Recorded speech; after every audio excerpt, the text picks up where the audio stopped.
First of all మీరు artist అని తెలిసింది అండ్ రామ్ చరణ్ గారు గేమ్ చేంజర్ మూవీలో ఉన్నారని తెలిసింది. ఎలా ఉంటుంది ఉంటే? ఆయన మూవీ చాలా ఉందని చూడడానికి ఒక చాలా హ్యాండ్సమ్గా ఉన్నారు. ఆయన చెప్పినవన్నీ మంచి మాటలే చెప్పారు. రాజకీయం కోసం ఎక్కువ చెప్పారు. లేని వాళ్ళ దగ్గర పేదవాళ్ళ దగ్గర ఎలా ఉండాలి, ఒక సీఎం వస్తే వెనుకల్లో నెచ్చుకుంటే ఎలా ఉంటుంది, ఆయన మొత్తం పద్యదానికి మంచి మాటలు చెప్పారు ఆయన. అంటే భారీ లెవెల్లో ఎక్స్పెక్టేషన్స్ ఉన్నాయి పాన్ ఇండియా లెవెల్లో గేమ్ చేంజర్ మీద. శంకర్ గారు చాలా పట్టుదలతో సినిమా చేస్తున్నారు మంచి హిట్ కావాలని. ఓకే, మీరు సెట్లో రామ్ చరణ్ గారు చూసారా? ఎలా ఉండేవారు ఆయన సెట్లో అందరితో చాలా మంచిగా మాట్లాడారు. మాట్లాడారు మీతో?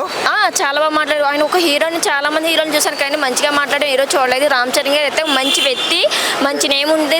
తర్వాత అందరితోటి వీళ్ళు ఉన్నోళ్ళు లేనోళ్ళు కాకంటే అందరూ సమానమే, మనుషులు అందరూ సమానమే అని ఓ మంచి మాటలతో చెప్పిన ఆయనది చాలా బాగా నచ్చారు నాకైతే. ఆ టైంలో మీతో ఏమని మాట్లాడారు? మీరు యాక్టింగ్ బాగా చేస్తున్నారు, ఇంకానే మీరు ఇంకా యాక్టింగ్లో ఇంకా క్యారెక్టర్ యాక్టింగ్ చేయాలని దేవుని మనస్ఫూర్తిగా కోరుకుంటున్నానని చెప్పారు.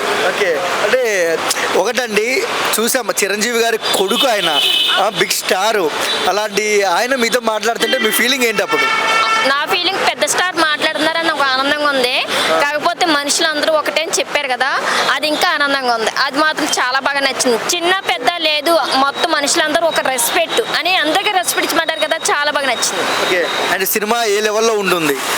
ఈ లెవెల్ అని చెప్పుకుంటే మొత్తం అన్ని రాష్ట్రాలు దాటి వెళ్ళాలని దేవుని మనసుతో కోరుకుంటున్నాను. ఓకే, ఆయన అంటే డ్యాన్స్ కూడా వేరే లెవెల్లో ఉందని విన్నాం మేము. డ్యాన్స్ ఎపిసోడ్ జరిగినప్పుడు మీరు ఉన్నారు అక్కడ ఏమన్నా? థ్యాంక్స్ దగ్గర ఉన్నాం కానీ చిన్న బిడ్డలు వచ్చింది. కాకపోతే ఆయన ఇచ్చిన ఆన్సర్ ప్రతిదీ బాగా నచ్చింది.